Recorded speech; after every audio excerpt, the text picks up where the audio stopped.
Bismillahirrahmanirrahim. Assalamualaikum warahmatullahi wabarakatuh. Saya Fionita Septiani, mahasiswi Universitas Islam Asy-Syafi'iyah, Fakultas Ilmu Kesehatan, Akademi Keperawatan semester 2, kelas A. Kali ini saya akan mempresentasikan materi tentang caplak lunak, yaitu Ornithodorus species.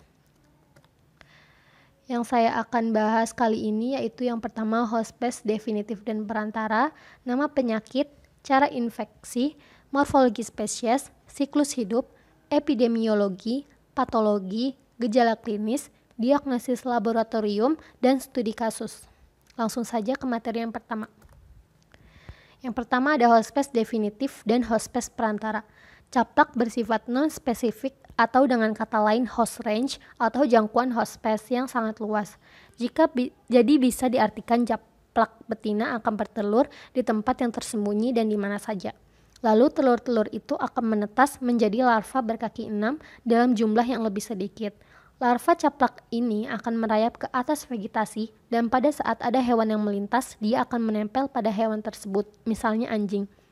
Akan tetapi, jika larva tidak menemukan inangnya, maka dia akan mati. Setelah menempel, larva yang sudah menemukan inangnya akan menghisap darah inangnya. Selanjutnya, larva akan molting menjadi nimfa berkaki 8. Hospes perantaranya juga bisa berbentuk hewan seperti anjing, kucing, sapi, atau yang lainnya. Selanjutnya adalah nama penyakit. Salah satu penyakit yang disebabkan oleh Ornithodorus sp adalah anaplasmosis.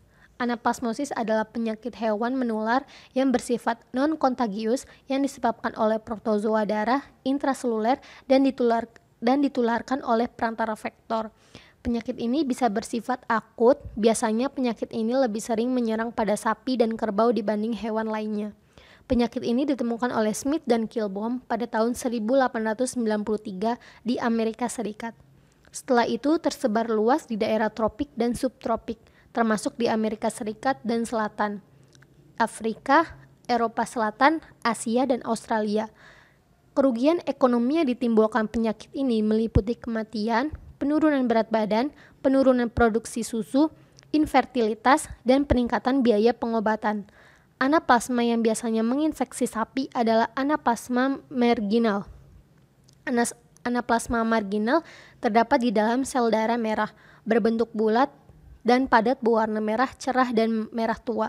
Anaplasma marginal berada di bagian tepi dari sel darah merah. Selanjutnya adalah cara menginfeksi. Caplak mempunyai semacam gigi yang disebut chelicerae yang digunakan untuk menyayat kulit inangnya dan memasukkan mulutnya. Pada bagian mulut caplak terdapat hipostom yang akan mengaitkan caplak di tubuh inangnya. Darah inang dipompa oleh muskular paring, sedangkan kelenjar saliva atau kelenjar ludah caplak akan memproduksi suatu antikoagulan yang akan mencegah darah inang terkoagulasi selama caplak menghisap darah. Bahkan, caplak dari genus Isodes selain mensekresi koagulan, juga mampu mensekresi imunosupresif dan bahan anti-inflamatori di daerah gigitan. Bahan-bahan tersebut akan memungkinkan caplak untuk menghisap darah sebanyak mungkin tanpa disadari oleh inangnya. Caplak diketahui dapat menularkan beberapa patogen seperti bakteri, rickettsia, sporosete, protozoa, virus, nematoda, dan juga toksin. Satu gigitan caplak dapat menularkan banyak sekali patogen. Selanjutnya adalah morfologi spesies Ornithodorus sp. Yang pertama, kapitulum terletak baik submental maupun relatif jauh dari ujung anterior di bagian ventral tubuh. Hipostoma berkembang baik, ada atau tidak ada mata. Tubuhnya sangat pipih, tetapi sisi dorsalnya kelihatan cembung bila caplak tersebut menghisap darah. Integumen dari dorsal dan ventral bersambung di kedua sisi. Ada kira-kira 60 dari genus ini dan kira-kira ada 20 diantaranya ada di Amerika Utara, Amerika Tengah, dan Kuba. Kulit luarnya biasanya bergranul merata dan ditemukan rambut yang tajam. Selanjutnya adalah siklus hidup. Secara umum, siklus hidup caplak lunak meliputi 4 fase perkembangan, yaitu telur, larva berkaki 6, nimfa berkaki 8, dan kemudian dewasa. Setelah menempel, larva yang menemukan inang akan menghisap darah inangnya. Selanjutnya, larva akan molting menjadi nimfa berkaki 8. Selanjutnya adalah epidemiologi. Yang pertama, spesies rentan. Anaplasmosis dilaporkan menyerang hampir semua hewan berdarah panas seperti sapi, kerbau, domba, rusa, onta, babi, kuda, keledai, anjing, dan hewan liar lainnya. Umumnya hewan tua lebih rentan daripada hewan muda. Hewan yang berumur di bawah 1 tahun masih memiliki ketahanan bawaan dari induknya.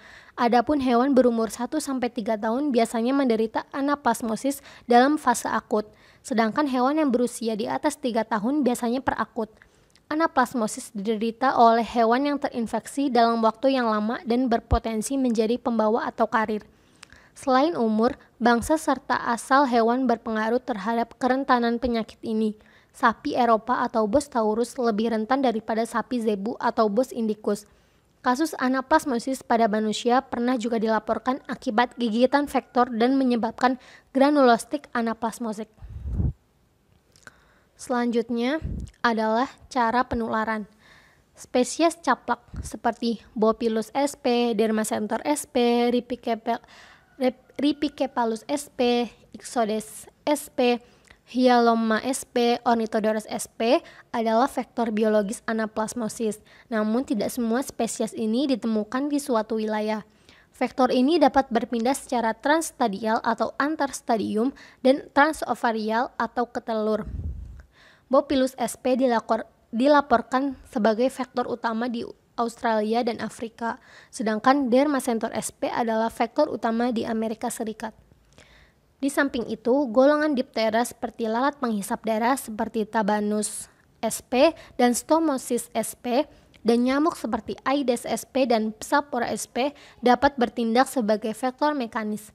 Manusia juga dapat menjadi vektor mekanis melalui penggunaan alat-alat bedah, jarum, peralatan tato, dan alat-alat yang terkontaminasi oleh anaplasma.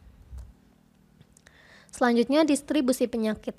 Di Indonesia, anaplasmosis ditemukan pertama kali pada tahun 1897 pada sapi dan kerbau. Pada tahun 1912, anaplasma menyerang kerbau di daerah Cilengsi, Kabupaten Bogor. Pada tahun 1918, menyerang sapi di daerah Sumatera Utara. Dan tahun 1934 juga menyerang sapi di daerah Bojonegoro dan Madiun. Sampai saat ini, anaplasmosis sudah menyebar di hampir seluruh Indonesia. Selanjutnya adalah patologi.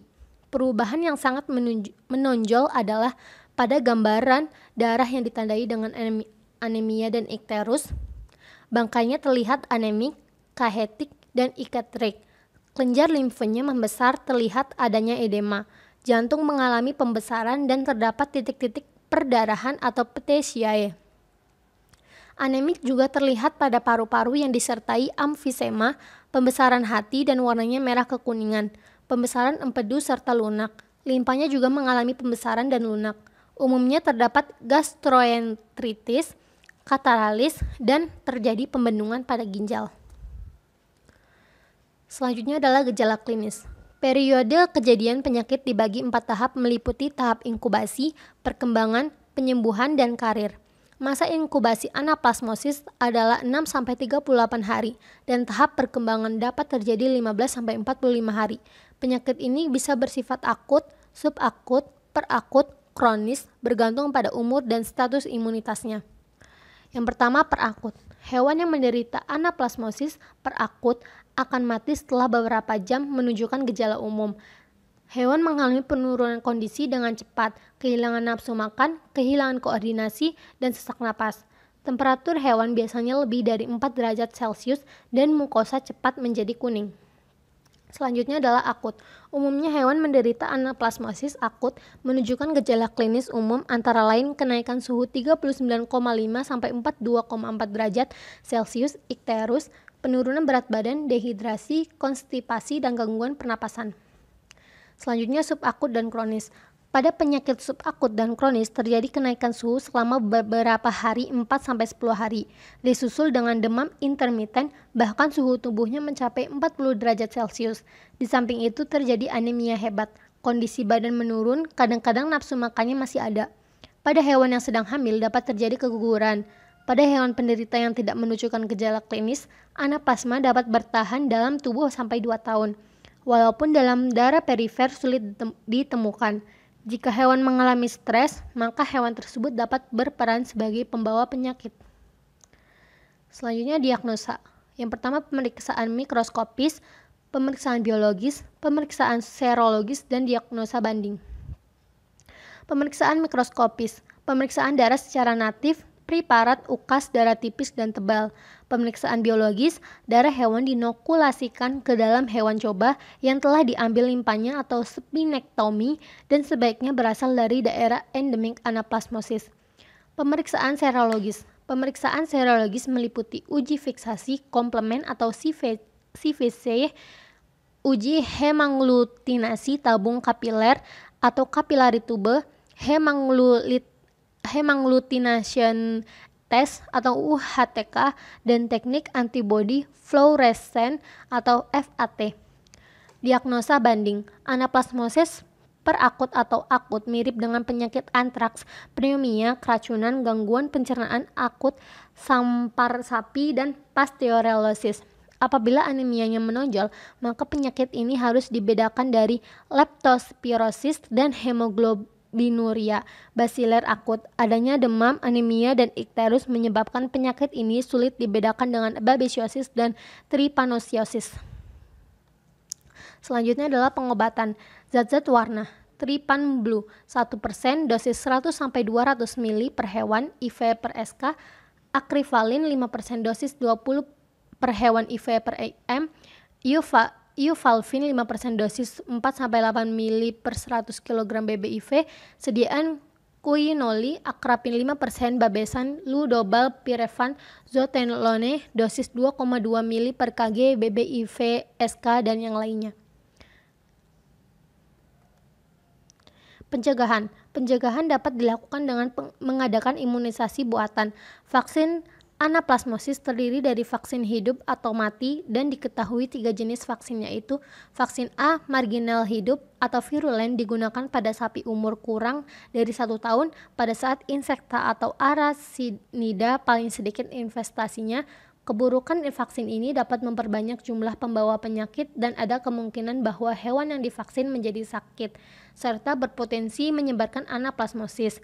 Yang kedua, vaksin A sentral. Vaksin ini bila disimpan pada suhu 72-80 derajat Celcius, vaksin ini masih efektif selama 254 hari bahkan sampai 739 hari. A sentral umumnya hanya menimbulkan penyakit yang ringan dan jarang menyebabkan penyakit yang berat. Selanjutnya adalah vaksin A marginal yang telah dimatikan dalam ajukan kekebalan yang ditimbulkan dari 1 kali vaksinasi kurang baik. Maka untuk memperoleh kekebalan yang baik diperlukan 2 kali vaksinasi dengan interval waktu vaksinasi minimal 6 minggu. Vaksin ini tidak sempurna melindungi hewan dari infeksi, namun mampu membantu meringankan penderitaan hewan. Setelah sembuh dari anaplasmosis, hewan masih memiliki kekebalan meskipun hanya dalam jangka waktu yang pendek. Terima kasih. Sekian presentasi dari saya, kurang lebihnya mohon maaf. Wassalamualaikum warahmatullahi wabarakatuh.